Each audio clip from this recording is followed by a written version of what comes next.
every single species on this planet actually fasts, meaning every single species on this planet needs to be able to adapt in such a way to be able to handle life when there's no energy resources around.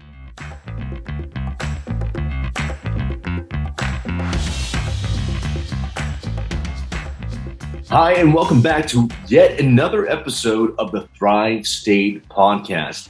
Hi, I'm your host, Dr. Kien Vuu, aka Dr. V, and also today's guest.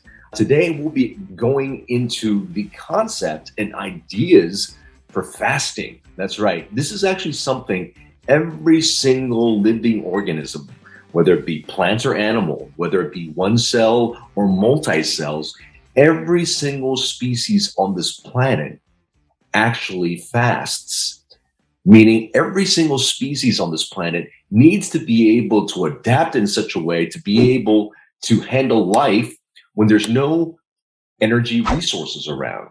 Every single species has actually evolved in such a way to handle times when there's no food or energy expenditures around, and when there is. And fasting is just one of those things that we've been doing for centuries. People have used fasting in human civilizations for centuries for reaching spiritual growth, because many people actually feel that when they fast, cognitively, they are at a next level. They feel like they get closer to God. They feel like they're more creative. They feel like they're able to use more of their mental abilities. And why is that the case? Well, fasting actually activates something called BDNF, or brain-derived neurotrophic factor, which is actually miracle growth of the brain, which actually causes new synapses to form and for your brain to function more efficiently. All this and so much more. There is an anti-aging component to fasting, or a process that activates autophagy.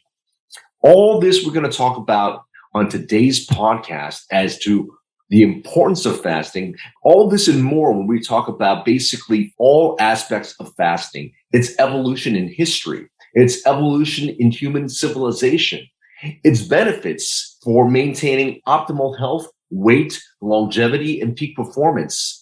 We also get into different fasting methods. In fact, fasting is one of the most Googled terms, and rightly so, because it has so many health benefits. You're going to learn all this and more as I take you through one of the sessions I have with my small health optimization men's group. Again, if you're interested in being a part of this elite group of people, of CEOs, actors, entertainers, people on top of their field wanting to reach the next level, please drop us an email at info@kienvuumd.com. That's info@kienvuumd.com. I really hope you enjoyed this episode. And if you haven't already, please hit the subscribe button so you don't miss any further episodes. And please do us a favor, if you're a loyal listener and if you've gotten a lot of value from the content, please leave us a 5-star review at ratethispodcast.com/Thrive State. It's going to help the show grow. And so without any further ado, enjoy this episode on fasting, nature's ultimate biohack. Well, we'll be talking about the power of fasting today. All right. And, I think everybody who's been on this call have implemented some form of fasting. And there's different versions of it out there. So I want to just kind of go over kind of what happens physiologically when we fast. And then there are really kind of given certain time points where physiological things happen during different, time points. So, what type of fasts are there, that are available, that are out there? What physiologic benefits do you get from each fast? And there's a difference between just doing a very short intermittent fast that lasts for less than 48 hours or 2 days versus what you get for a prolonged fast where you're fasting for longer than 48 hours, because there are different things that happen biologically that happens. And for those type of benefits, some people find it very difficult to get to, only because they go through periods where things just aren't feeling too well. There's a little bit of a hack, which also involves me giving you a gift of this hack at the end of the call today. So let's talk a little bit about fasting. Let's go here. This is from a Arabic religious text. which says, we've commanded you and pray and fast from the beginning of maturity. This is ordained by God, your Lord, and the Lord of your forefathers. He has exempted from those who are weak from illness or age as a bounty from his presence, and he is forgiving, the generous. That was from an Arabic text. You could see that in multiple traditions and religions, fasting has been a forefront. Then we have author Meg Butcher, who said that both the Old Testament and New Testament teach the value of fasting, which is abstaining from food or drink in order to focus on prayer and seeking God's will. Fasting is mentioned over 70 times throughout the scripture, both in the Old Testament, and there were two types of fasting, public and private. Both types offer great spiritual benefits. Next, from a rabbi, fasting is difficult, but is the very fact of its difficulty that gives us the opportunity to connect with God in a stronger way. The sublimation of our own desires to eat in favor of the directive to fast is itself an offering.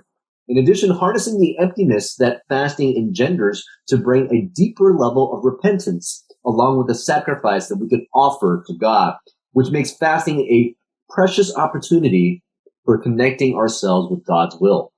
In the Hindu tradition, fasting is a moral and spiritual act where the aim is to purify the body and mind to acquire divine grace. Most Hindus will fast to increase God's consciousness or become closer to God, to cleanse and to purify the mind and body, to participate in the life cycle sacraments called samskaras, celebrate festivals or holy days, and to counter negative forces during the inauspicious occasions. In the Quran, it says fasting is illumination, prayer is light. And then also in the Buddhist text, fasting is recognized as one of the methods for practicing self-control. The Buddha advised monks not to take solid food after noon. Lay people who observe the 8 precepts on the full moon also abstain from taking any solid food after noon. In Buddhism, fasting is an initial stage of self-discipline to acquire self-control. And in every religion, there is a system of fasting. By fasting and sacrificing a meal once a day or for any period, we can contribute our food to those who are starving, who do not even have a proper meal each day. So as you can see, basically throughout history, from basically every single religion or culture, fasting has been a part of it. And it is actually relatively new that fasting has been replaced by patterns of uninterrupted daily food intake. The 3 meals that we eat a day is actually not something our ancestors did. And so really, this has been a part of our history. Sometimes people have fasted, just due to the inability to have access to food. People do it for religious reasons. But our body has really adapted the ability to be able to go distances without any food. And that has been an evolutionary advantage. And it seems that we've basically taken this evolutionary advantage away by eating all the time. Guess what? Fasting has returned. And so if we take a look at fasting and intermittent fasting, this is actually probably one of the hottest trends in terms of diet patterns that we have. And when we take a look at people who have followed a diet, we could see that a lot of people have followed a diet. And in terms of, diets that are Googled and followed, you can see that intermittent fasting is actually right at the top of that list. And you see all these different forms of diet below. So what is there to that trend? And so let's talk a little bit about fasting itself. There's different type of definitions for fasting. One is the common definition, which is just abstaining from food and drink. Then there is a more physiological definition, which means actually turning external sources of energy and actually using internal sources of energy as a marker of actually achieving a fast. And then finally, one of the things that people in the longevity and anti-aging space are most excited about is really the cellular definition. There is something very, very special that happens when a cell doesn't sense any nutrients out there. When there's no protein, no carbs, no glucose out there, there's something that turns on in the cell, and the cell prepares to brace itself for what's to happen. And it actually starts off a lot of reset processes, including processes to help rejuvenate itself and recycle the stuff within it. And we'll go through that in a second.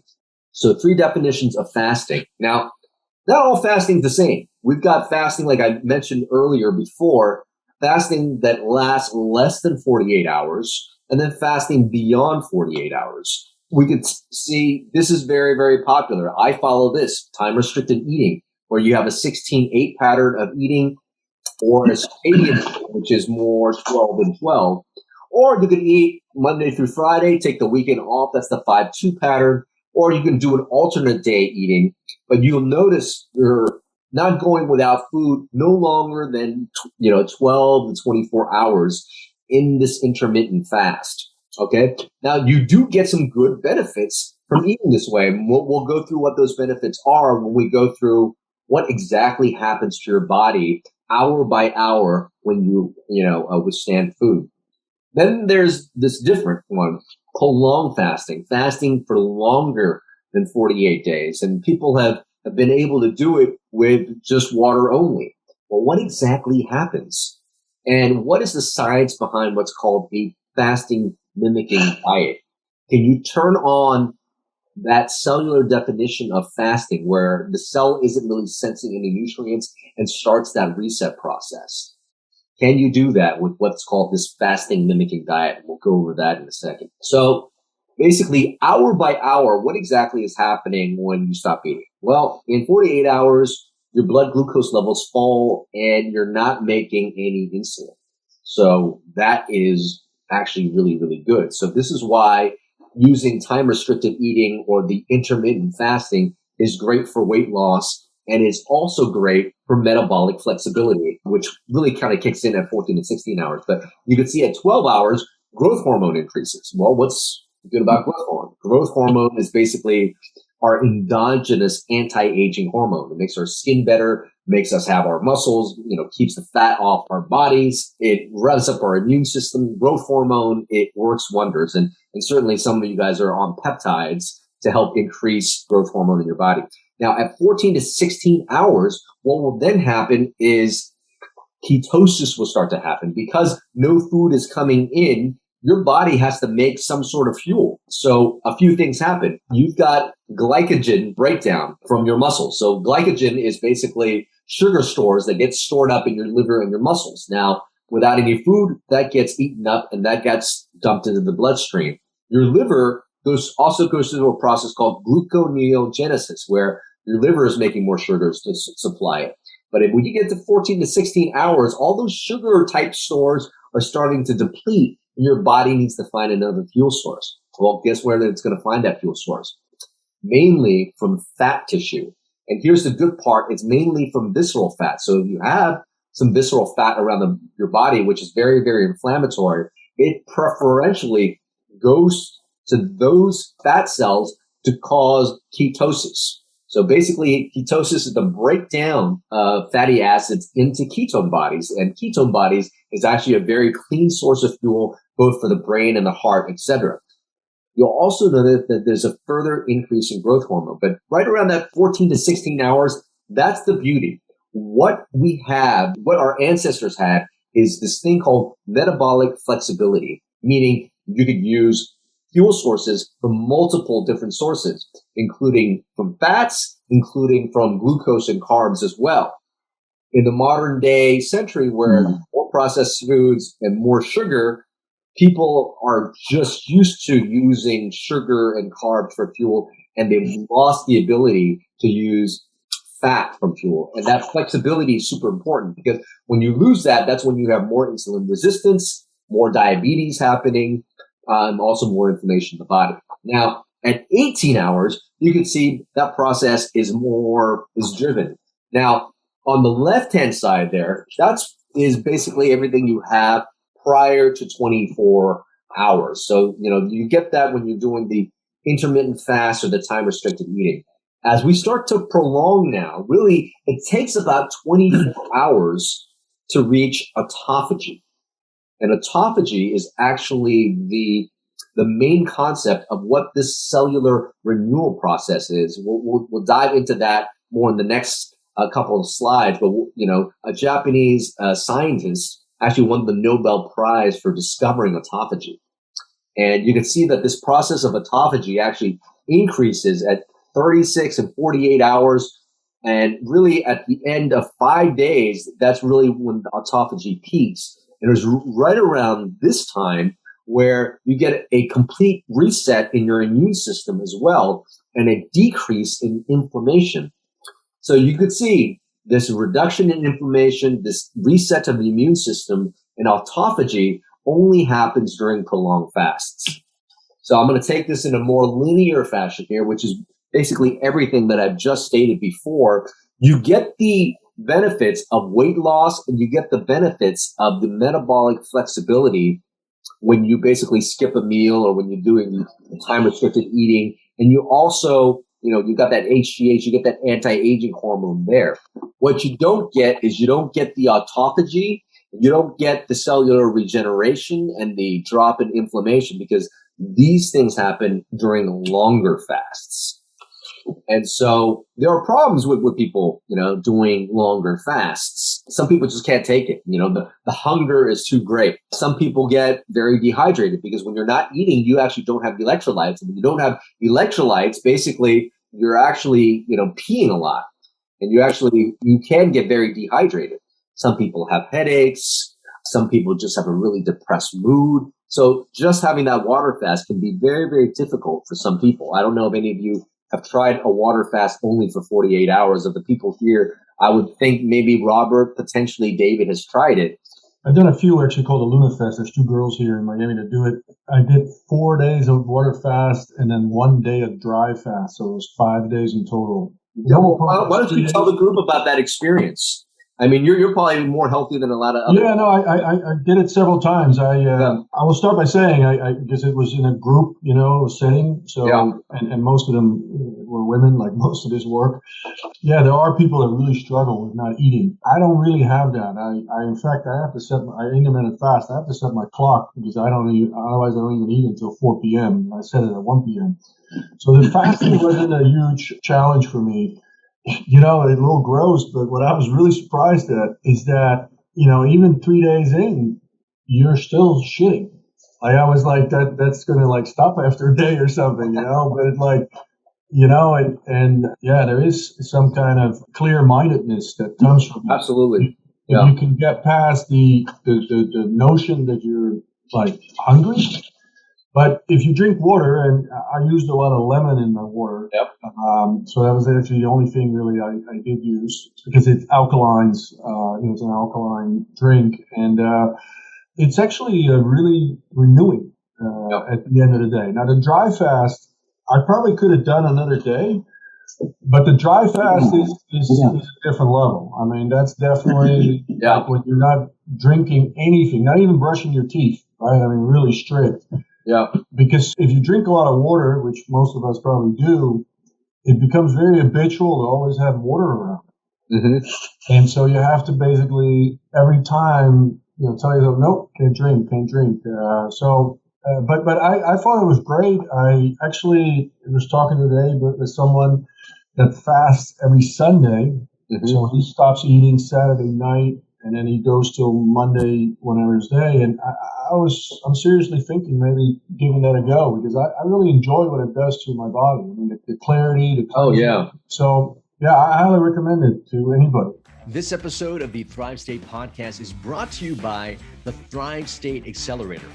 The Thrive State Accelerator is actually a home course that I developed using the exact same techniques I work with my celebrity clients, CEOs, and executives on how to get them to the Thrive State.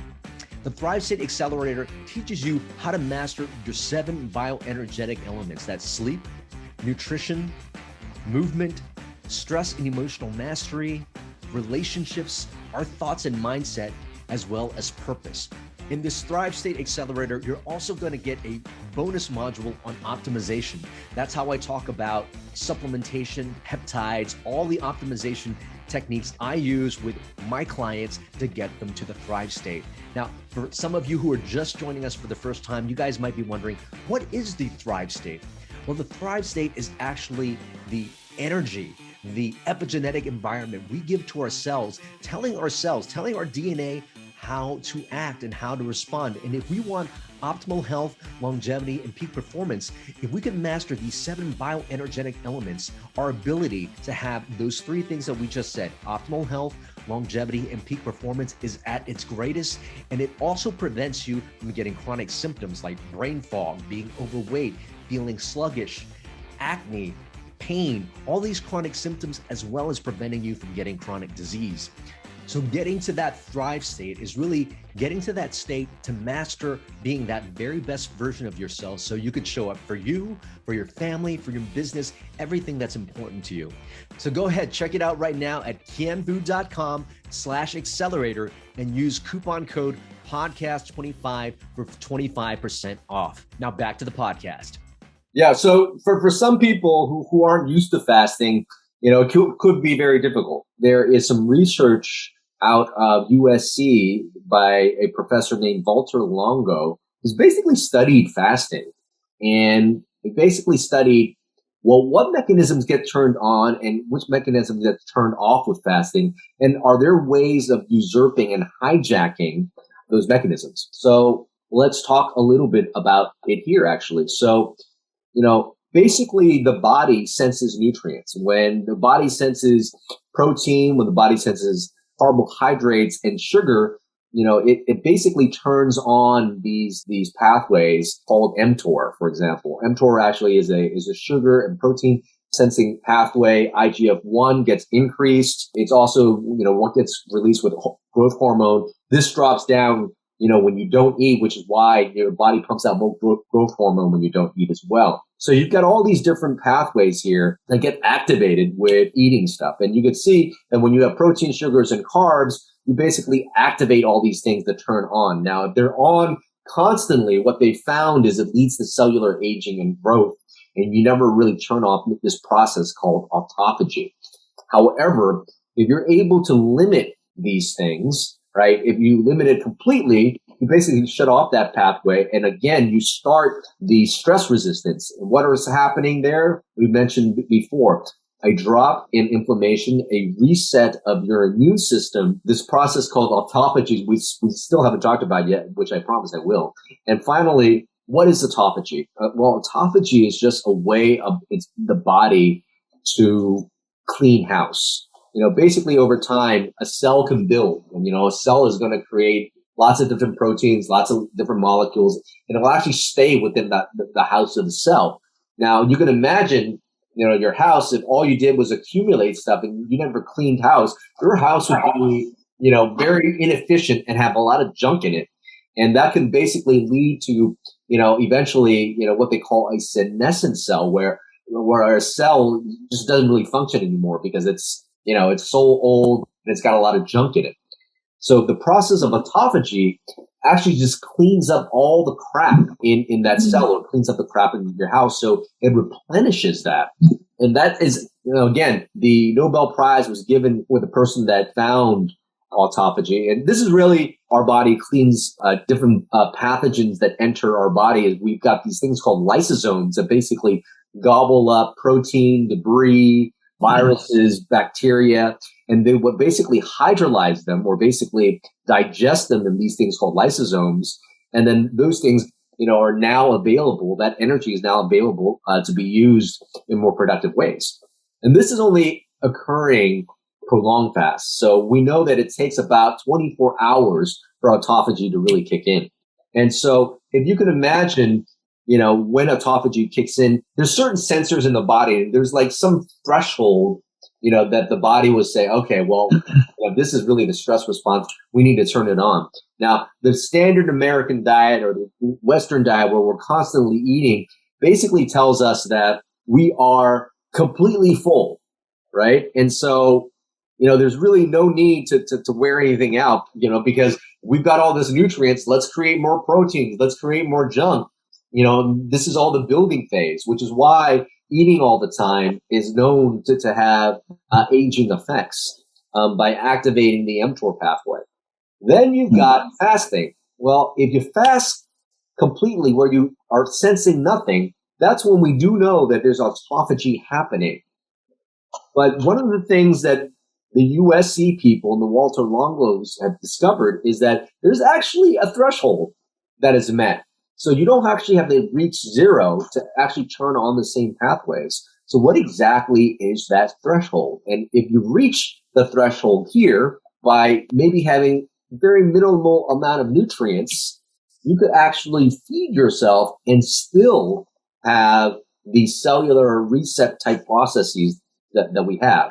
And that is what's called a fasting mimicking diet, where there is a precise calibrated amount of good fats, carbs, and things like that does not go past this threshold into the zone that turns on mTOR. And they've done tons of science behind this. And this company has really kind of created this diet here that basically works as fasting. So they actually did markers for aging, for diabetes, for cancer, and cardiovascular disease. And people get the same amount of benefit as if they were doing the water fasts. So you can see in just 5 days, people lost on average over 5 pounds. They've dropped 1% of their BMI. They've lost a good amount of fat around their belly, and they've actually increased lean body mass. What did I mention with IGF levels? Well, IGF levels, you can see IGF-1 levels are, those people who are eating, they will actually bump up their IGF-1 levels. But in the fasting state, this will drop. And this drop of IGF-1 levels usually correspond with an increase of growth hormone in your body. People have also noticed that if you've got high blood pressure, it will actually lower your blood pressure as well. So all these benefits from using this fasting mimicking diet, both in losing waist circumference and lowering your blood pressure and body weight loss and a drop in your body mass index. They've actually done quite a few studies. And the reason why I have this slide deck is they're approaching me to maybe do some work for them. And they're having me kind of look through their stuff. And you can see here, what does fasting do for the behaviors? Well, people, during this fast have to be very, very mindful and conscious of how they eat. And after this period of time, they take this mindfulness and this awareness of how they eat to adopt more healthier lifestyles, to be more mindful of what they eat outside of the fast, to have more control over their health. They establish better eating habits. They also have less food cravings after the fast than before. And like what Robert talked about is this improvement in mental clarity and focus. This is because the ketones that are produced during their fast are actually much cleaner and more efficient fuel sources for the brain than sugar. What many people notice, whether you're doing an intermittent fast or a prolonged fast, is during this time, you actually have a lot of mental clarity and also a lot more energy as well. People have also seen better portion control after the fast, better food cravings, their ability to resist sugary foods get better. And we talked about that improvement in energy as well. And so what is the prize you guys are all getting, my friends, for being on the call today? Is I'm working with this company here, and I'm going to have them ship out a box for everybody, and we can all do this together when everybody receives their boxes. So I am sending you guys a free Prolong box. So we'll all do this together. I actually haven't done this myself yet, so I'll be excited to be doing it with you guys. So what is it? Basically, it's 5 days of a structured meal plan. It's not, what I've heard, it might not be the tastiest thing in the world, but it does alleviate the hunger pangs that people get, from 24, 48 hours of a fast by being able to hack the system. Basically, it's 5 days of soups, of olives, and different type of blends that they're getting in this box. And you guys will all be receiving a box. The key features is, it's been around now for about 6 years. There's different soups that are going to be in it and things like that. And this is what, a typical day will look like. Everything's going to come in the box. It'll look just like this. And all we got to do is just follow the protocol. And so you'll see that there's breakfast, lunch, afternoon, and a dinner. And it's all going to be very, very light, a nut-based bar, maybe some crackers here or there. This is basically trying to go for this prolonged fast without actually going through the prolonged fast. That is what we'll be getting. And what's actually in the stuff here is, like I said, a lot of protein restriction. So we're going to have very low amounts of protein. Why? Because protein is a major stimulus for that mTOR pathway that we talked about. Protein and sugar is basically that. And then we'll have some good fats from some omega-3 fatty acids. I'll definitely have a lot of fiber. So, well, this thing's going to help you poop as well. Lots of micronutrients that are in there, enough so that we actually have enough electrolytes as well, that we don't have to necessarily take additional electrolytes when we're on this fast. And this is the 5-day journey. And what happens each day. This is a little bit of a repeat of what I had mentioned earlier. But remember, on day 1, everything before 24 hours, we get the benefits of weight loss, the benefits of metabolic flexibility that really ramps up on day 2. But the magic of and the cellular reset, all the longevity stuff, the drop in the inflammation, the immunity reset, and this is what I didn't mention before, is the pumping out of stem cells in our body. This actually causes our body to release stem cells. That also happens around day 3 through day 5. So all that cellular process and rejuvenation happens after day 3. So this is what, has been a big hiccup for people who have just tried water fast, before. But the program has really been out allowing us to mimic this whole process without actually, going without food at all. Basically, some differences between fasting mimicking diet and the ketogenic diet. I'm not going to go into that right now.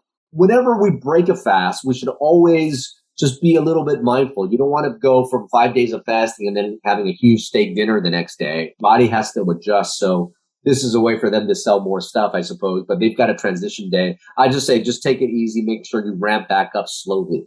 And the benefits are proven. They're basically associations of improved aging markers, weight loss, kickstarting your habits, and really, having improved performance, mental clarity, as well as energy while you're on this fasting mimicking diet. Now, here's some tips. And I'll go through this when our group kind of goes through the fast together once everybody has their pops. But a few things to know. People lose water during fasting. Why do they lose water? I mentioned this before. Normally, when you eat, you're eating with electrolytes as well. And so when you don't have those electrolytes basically help hold water in our body. So when you don't have them, your body will actually start diuresing itself. And so you're going to lose a lot of water. So it's important to hydrate and to keep that up. Another thing that Robert mentioned earlier before, during his period, was to spice it up, or he added a little bit of lemon to his water. So you could add a little bit of lemon to stuff. You could also add spices to to your soups and the things that you have with it. You could still have coffee for those people that have coffee, but for those people that enjoy a bulletproof coffee, I would avoid that during this fast if you basically want the benefits, because bulletproof coffee does have calories and basically activate those pathways. I would just stay, pretty easy while you're doing this in terms of your exercise. I would definitely not push yourself during the fast. You could stay probably at the level you're normally at, maybe even, tone it down a bit, but do not go over during the time. Yeah. So this was one of what for me was a drawback in doing this, so I did like 7 or 8 times, but you can't, and it's not recommended, but there's a dietitian involved and all that stuff. They didn't recommend like really heavy, or if you normally do a heavy workout or daily, they didn't recommend that. And I had one where I was, I had done a couple of them, and I was like, oh, fuck it, I feel pretty good right now. I'll just go to the box and do a WOD. On this diet, I'm wondering if, because you are getting some nutrition, can you stay a little bit more active? Because I thought that was one of the big drawbacks of doing 5 days. And, you could walk and stuff like that, but it was just not, they were really adamant not to push yourself too much, and get your heart rate like way up. And I noticed it the one time I tried it. I mean, it made it difficult. I was very depleted. I was very, even sluggish during the workout. So definitely don't push yourself, but you should be able to get to the point. You should be able to get to the point where where you're doing the same amount of activity when, as if you were, not fasting. So we all have like median days. We can do that and just don't overdo it. And I would work up to that and listen to your body, while you're doing this, because, your body is going through it, particularly if you're doing it for the first time, your body's going through some changes. You're going to be probably a little bit more dehydrated and things like that. So ramp up to that. And this is something that can be repeated several times a year. But, finishing up with these tips, meditating is a very good practice to be during this time here. If you ever wanted to do some life, visioning and things like that, might not be bad to do it while you're doing this as well. Share this with somebody. Doing it with a group is going to be very, very helpful. Be productive. What I was mentioning earlier is you're going to have a lot of clarity. So, maybe, do some life planning would be good. Sleeping is super important at any point, always important here with the fast as well. And these are things that are pretty much self-explanatory is serve others, do it with friends. Who is Prolon for and who is it not for? Well, it's really for anybody looking, for performance, longevity, weight loss, and good metabolic balance. And it's not recommended for people who are, got an active infection, whether you're pregnant or breastfeeding or pediatric. If your BMI is less than 18, it's not recommended because your body does need some stores to be able to go through. So don't do that. And this is more disclaimer from the company itself is, it's not used to diagnose, treat, cure, prevent any disease. But, I do know that, when I start people on intermittent fasting or that time restricted eating, a lot of metabolic disease states actually improve. And I would imagine that very similar results could follow with this as well. Make sure you drink plenty of water.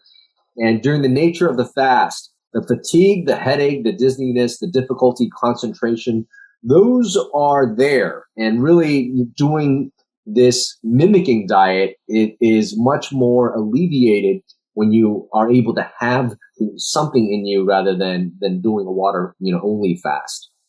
And definitely avoid strenuous exercise where you're just profusely sweating and also the high temperatures like saunas because you're already going to be in a dehydrated state, as we mentioned before. And these are just like more company type of precautions. Like we have no idea what it does to your immune system. So if you just got the vaccine, rather than mess with, your immune system during the time you get the vaccine, it's not recommended you do it during that time. And that's that. And then these are, some things that we have mentioned earlier to make the experience a little bit more favorable, which is to have some teas, some sugar-free gum, a lemon, sea salt, all this we just talked about, sparkling water, some herbs. And you can't have, a little bit of caffeine every day too if you're used to having that. And that is it. So I'm chatting with the company. They want to use me for stuff. So they're sending me a bunch of boxes and I'm like, hey, you know what? Can I share this with my peeps? And they're like, certainly. So everybody that's here on the call, you guys are going to get a box of Prolon. And then when everybody gets the boxes, we could all do it together. That'd be awesome. I hope you enjoyed that episode of the Thrive State podcast. And if this podcast is bringing a lot of value to you, if you're find that your life is just improving with this podcast, that your life is getting to the next level, please consider supporting it. And here's a few ways you can do so. You can do so by liking this video and commenting on this video and also sharing this video with your friends and family. Another thing you can do is go to ratethispodcast.com/ThriveState. Go ahead and leave us a 5-star review there. It will really, really help this show grow. And this will give me more time so that I could actually give more content to you, just like you got in this episode. And if you haven't already picked up a copy of my book, Thrive State, Your Blueprint for Optimal Health, Longevity, and Peak Performance, you can pick it up now. It became a #1 new release in longevity. Go to thrivestatebook.com. And if you enjoy the book, please consider leaving us a review as well. And the last thing you can do, if you're liking everything here and you want to work more closely with me as well as my team to get you into the Thrive State, go to kienvuu.com/accelerator and consider joining the home course, the Thrive State Accelerator. It's really the course that I use. It's the concepts that I use personally when I work with CEOs, celebrities and my high profile clients to get them to the Thrive State. Again, the Thrive State Accelerator at kienvuu.com/accelerator. And because you're a listener of this podcast, I want you to save 25% by using the coupon code podcast25. I hope we continue to give value to you. And remember always, you are your best medicine.